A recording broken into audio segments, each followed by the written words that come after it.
Welcome to LFN News, a production of LFN Media, bringing you the latest in celebrity news, with specific analysis to keep you in the know of what is going on around you. If you are new to this channel, please subscribe, and hit the bell icon, so you never miss any of our upcoming videos. R. Kelly's Chicago trial is well underway and now enters the third week with more testimonies from more witnesses still being heard. Most witnesses are coming up with shocking testimonies and bombshell revelations that are leaving both prosecution and defense at a loss of words. It is safe to say, however, that week 2 has been by far the most dramatic week so far. Well, week 1 had its own fair share of surprises and relatively equal share of drama, but a deeper look into the developments of week 2 will reveal just how dramatic the week was.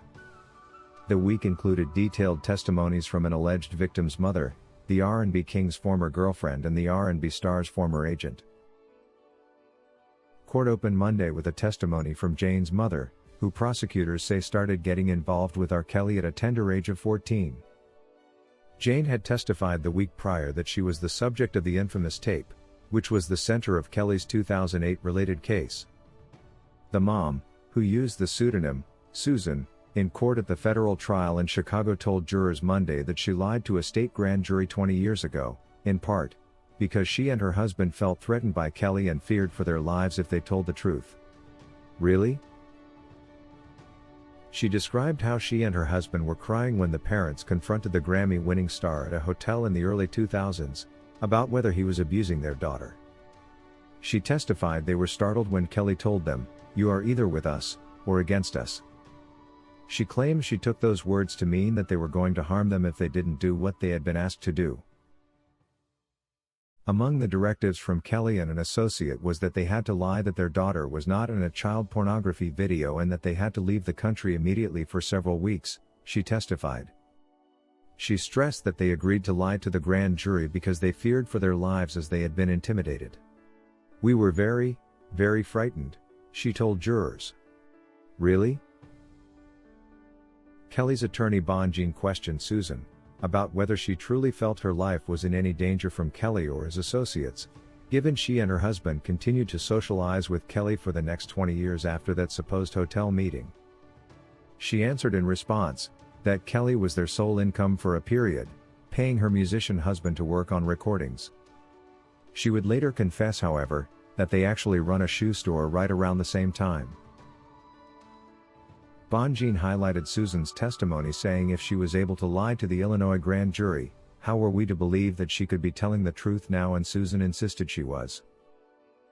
Just as we thought the craze of the week had climaxed, R. Kelly's ex-girlfriend, Lisa Van Allen, now 42, took the stand and shared some more shocking stories, characterized by lies and contradictions. Van Allen also testified against Kelly in the 2008 trial in which he was acquitted. On the stand Wednesday, Van Allen told jurors she took tapes from Kelly when he left his belongings unattended. She claims one of the tapes featured herself, Kelly, and then 14-year-old Jane, alleging she was never aware Jane was 14 at the time until later on. It is believed that Lisa actually stole the tapes to try and extort from R. Kelly, although she went on to allege she had stolen them out of fear that they could later get into the public realm. One defense attorney asked her why she never went ahead to destroy them if that was her real fear, rather than keep them hidden away from R. Kelly. In response, she adamantly said, "I could have, if that had crossed my mind." Hilarious.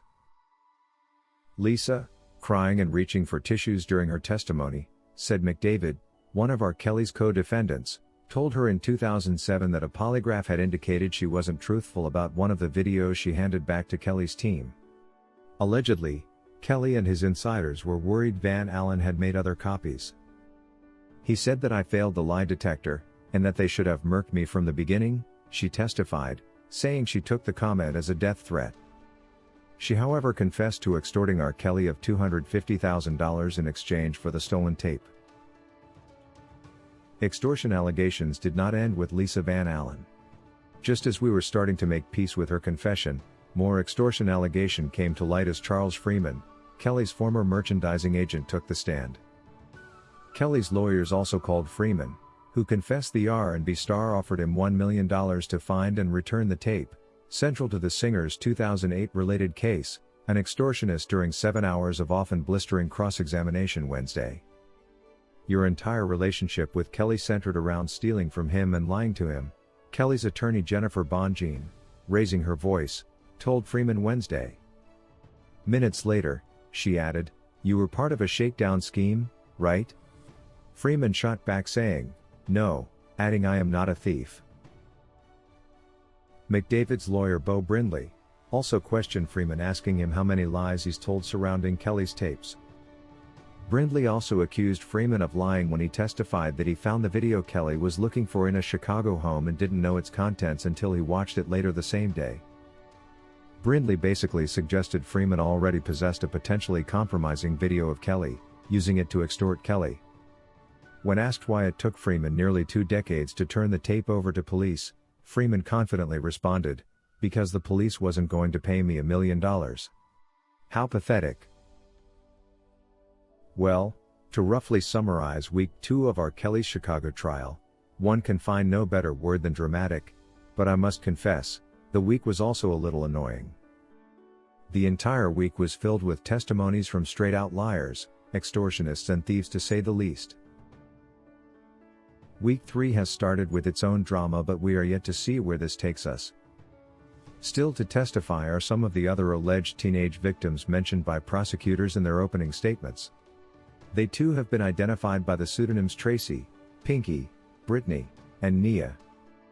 The defense is expected to make much inquiry about the origin of tapes that allegedly depict Kelly abusing Jane, and how they were handled in the decades since they were allegedly made. Well, whatever turns out, one could easily say that it's going to be hard for the jury to find a credible witness that they can focus their ruling on.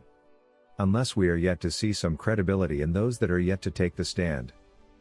But as things are right now, there is a hard task ahead for the jury to choose whether to believe a liar, or an extortionist, or maybe a thief while making their decision on this case. All we can do is wait it out and see what week 3 will have to offer, as we seem to be approaching the final moments of this trial. That's all we had for you today.